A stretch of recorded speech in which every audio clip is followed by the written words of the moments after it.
Сегодня я вам покажу, как должна работать стиральная машинка, лебедь и прочее подобное такая. Обычно у всех активатор тарахтит как бешеный. Здесь вот смотрите, без воды, без ничего, все видно, что все на сухую. Никто тут ничего уже несколько лет не наливал воду, да? Видите, как работает? Тишина, друзья, тишина. Работает тихонечко. Остановилась, сейчас включится в другую сторону, да? Обычно у всех так активатор тарахтит так та-та-та-та-та-та-та-та. И они говорят: воды налить нужно, налейте воду, тогда будет тихонько. А что же вы хотели? На сухую нельзя, нельзя на сухую. Все, друзья, можно на сухую. Можно включать. И на сухую она должна работать тихонечко, вот так.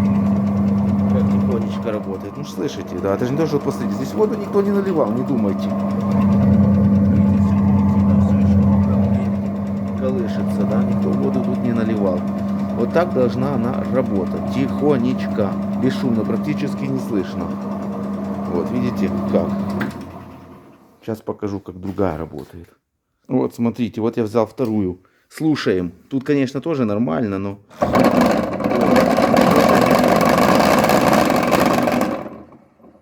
И все говорят: так воды налить нужно, воды налить. Нет, друзья, вода ничего не поможет. Как было, стучит. О, видите как? И в то время как здесь, видите, как работает. Вот. И что мы сделали, да, вы скажете здесь. Здесь, друзья, мы поменяли вот втулку. Видите, вот такую втулку. Мы поменяли втулку. В ней был такой же звук. И вот это я купил для этой. Видите, поменяю. Вот, втулку и сальник поменяли.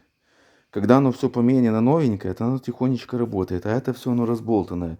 В такой машинке, нужно менять вот этот активатор. Активатор нужно менять.